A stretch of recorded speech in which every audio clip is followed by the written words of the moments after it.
Dead chats during live streaming are not fun for the consumer or the creator. So how do we exactly keep chat alive? Well, let's talk about it.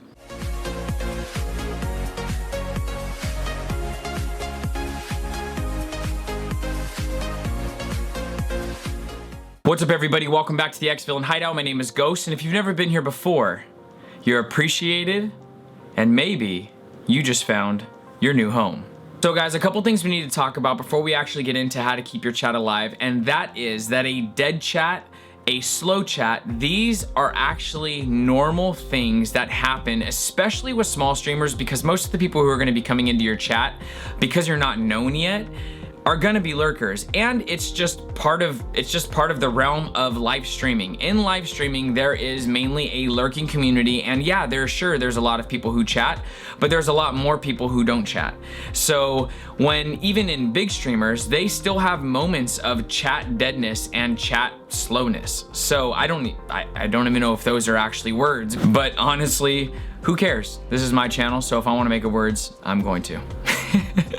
These tips will hopefully help you counter a dead chat. It doesn't mean that you'll never have a dead chat after this. It just means that hopefully you'll have less. Also, just a disclaimer, when we go over these are in like no type of specific prioritization. When I thought of something, that became number one, and then when I thought of something next, that became number two, and so forth. Prioritization, is that a word?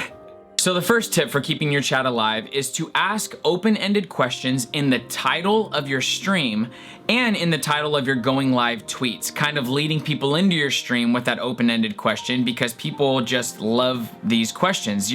What you're doing is you're actually provoking people to converse with each other and provoking people to respond to what you're asking. So open-ended questions like, what would you do with $1 million? I'm gonna give you two examples of ones that I used that got a ton of engagement. One was name your top 3 movies. And this had us going for a long time because everyone's talking about all the different movies that they like. And most of the time it's different movies, unless you have that one movie that's on everyone's list because it's just amazing, Avatar. And so we talked about all the movies we like, why we like these movies, when we watched them at certain points in our life. Like when I was a kid, I watched this movie over and over. Anyways, it just kept the conversation going, and we were all able to kind of like get to know each other based on the type of movies that we liked. The other one I put in chat, I put in the title, I put, where would you want to live in the world if you could live anywhere, and why? And because on these platforms you already have people coming from all over the world, it's actually a really cool question, because I might say like, hey, I want to live in Denmark, that's my choice place, or I want to live in Japan. Well, there's gonna be people in chat actually from Denmark, from Japan at times, and they're gonna say, yeah, this is an amazing place here, you would love it here. And people get to say all these places that they want to go, why they want to go there. And I'm not playing. This question had every person who was coming into my stream, people I knew, people I didn't know, responding to this question. There was people that came into my stream just to respond to the question, and then they left. But the thing is this question provoked them to respond. So what I will say is, when chat is dead, don't be stressed out about it. Try to make yourself as calm as possible, because those vibes, they transfer into the audience of your stream. When I'm watching a stream and I see somebody stressed because chat is dead, or someone says something that makes someone feel uneasy, right? You can totally tell that vibe transfers to me and it makes me feel uneasy. So when chat is dead, instead of being stressed out, go into your streams a little bit more prepared. What I do is I actually use sticky notes. I write a bunch of stuff on sticky notes, and then I have them right here ready to go, so that on my stream I have new questions ready, I have new topics of conversation ready, stuff that's going on with games that I'm playing. Whatever it is, I have on sticky notes right here with me. You can use something on the computer, you can use something physical like I do, it doesn't really matter, but go into your streams a little bit more prepared to keep conversations going, because a lot of times on spot, you're not going to be thinking of some of these questions or some of the really good ones. Number 2, I feel like, is kind of a broken record, because we've covered it on another video, maybe even a couple other videos, but it's always narrate your stream. No matter what, narrate your stream. What narrating your stream does is it fills the gaps between silence and chat. So when you're talking to chat and you guys are engaging about a topic, or you're talking to them about what they're doing and all that stuff, you don't have to narrate during those points because there's no silence in chat. But when there's that silence, you need to fill that silence with something. And it's gonna serve two purposes. It's gonna serve the purpose that the lurkers aren't gonna sit in a chat that's completely silent, because they can go to 1,000 other channels that are going to engage them. So engage the people in the chat with narrating what you're doing. And then it also is for the people who are popping into your stream for maybe 5, 10, 15 seconds to see what your stream is about. Literally, that's the gap. I would be surprised if some people stay for 15 seconds. It's like, even sometimes when I pop in a stream, I pop in, I give someone like 10 seconds to see what is going on in this stream, and then I'm on to the next stream. And that's not always the case, but that is very commonly how people browse streams. So if you're quiet in that 10 seconds, they're most likely not gonna stay in your channel. So always be narrating your stream, and if it's uncomfortable, practice, practice, practice. Practice narrating your streams offline. As weird as that sounds, whatever it takes to make you comfortable narrating so that there's no silence on your stream. This is real quick, just a little sub point, because I literally just thought of it. Also, I don't know why, but people like when you read what they say out loud. I like it, everyone else likes it, maybe not everyone, but a lot of people like it. So make it a habit too. When someone writes something, don't just read what they're saying, but actually respond to what they're saying after you read what they've said out loud. So it's like, oh man, I just got a new controller. Oh, sick, dude, you just got a new controller? That's dope. What kind of controller did you get? Oh, I just got that. You know what I'm saying? So like, people like that. I like that. Do that.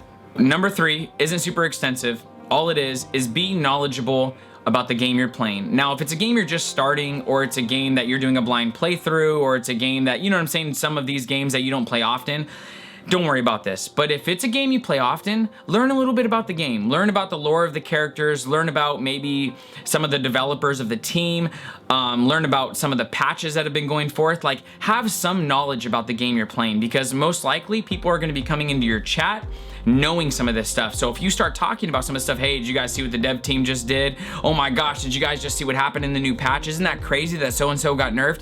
This kind of stuff is gonna bring about conversation with people in chat who maybe aren't talking right now because they wanna talk about this game that you're playing. Number 4 is gonna be capitalize on conversations. And what I mean by this is don't neglect and ignore people in chat and then wonder why they're not there or why chat is dead. Most likely they're not even in your chat anymore, because nobody wants to be neglected. Nobody wants to be not responded to. And like, for instance, if I get in the middle of like an Overwatch fight and I know that fight's gonna last like 2 minutes, I'll say, hey chat, my bad, I'll get to you right now. I'm letting them know though that, hey, I'm not looking at chat right now, so give me a sec, but right after this team fight, I'm gonna go through my chat and I'm gonna respond to everybody. But if you just ignore people for like 5+ minutes, they're not gonna stick around in your chat. They don't wanna be ignored. You know what I'm saying? You don't wanna be ignored, they don't wanna be ignored. So make sure when someone brings up a conversation in your chat, you capitalize on that conversation, and you can also keep that conversation going. The other thing is, it's your job to start conversations. So that goes back to either it was number 1 or 2 that we just talked about, where I was saying that I use sticky notes. Write some conversations down. It's your job to start conversations if there is none. If you have a dead chat, most of that responsibility is gonna be on you, if not all of it. So really quickly, I'm gonna give you guys an example of how to keep a conversation going, because some of you might be like, oh, I don't know how to keep a conversation going. That's where I struggle. No problem. Let's talk about it. So when someone asks a question, there is 2 things you can do. You can look for ways to connect other things to that question in your response to make more questions, meaning you're provoking more responses, right? This sounds complicated, but it's not. Basically, someone says, hey, how are you doing today? And you say, good. Conversation's done. There's nothing else to be said. You didn't even say, how are you back? You left no opportunity for somebody else to make a response other than, oh, if they're gonna say anything. But so what we wanna do is, like, if I say, oh man, like, how are you today? Oh, I'm good, dude. Actually, I'm not too good. I had to go to the DMV for like 2 hours and it was such a waste of time and I'm so mad that I had to go. And then that person's like, oh my gosh, dude, I still have to go to the DMV. I don't want to go. I'm super dreading it. And I'm be like, yeah, dude, I waited forever. But in the meantime, I did get to watch some Kimetsu. And then they're like, oh my gosh, I love Kimetsu. How far are you? Oh my gosh, I'm seven episodes in. Do you get what I'm saying? Like, you just keep adding stuff onto it. So every time you have a response, add something new, pull from somewhere else and add something that you think your chat will interact with. Everyone's chat is going to respond to different things. Lastly, number 5 is talk about something that you are passionate about and overall be yourself. This is going to be the best way to engage your chat and to keep your chat talking. If you talk about something that you're passionate about, don't be afraid of what you're passionate about. Don't think that it's weird and nobody else is gonna wanna talk about it, because that is overall what your brand is gonna represent, you. So if you're into fitness, talk about fitness, talk about the gym, talk about health, talk about different diet plans, different regimens. If your thing is tech, talk about the new tech coming out, the new tech that just came out, you know, all of this different stuff. Talk about, you know, anime. If you are really into anime, other people are going to be too, but totally fill out your chat, see what you're passionate about, and talk about that. The reason why is because you're gonna have the most knowledge about something you're passionate about, and you're gonna be able to talk probably flawlessly for at least a couple hours about something you're passionate about. I know that I could, but I also talk a lot, so I don't wanna use that as an example.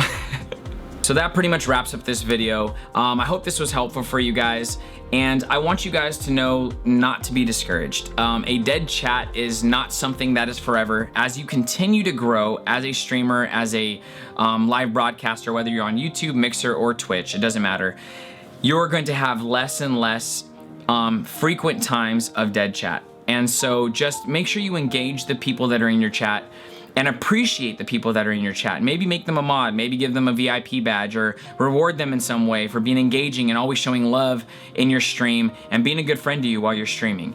Just know that this is just a season and you're gonna get through this and you're gonna grow, and you can change this. Your chat doesn't have to stay dead. You can keep your chat alive.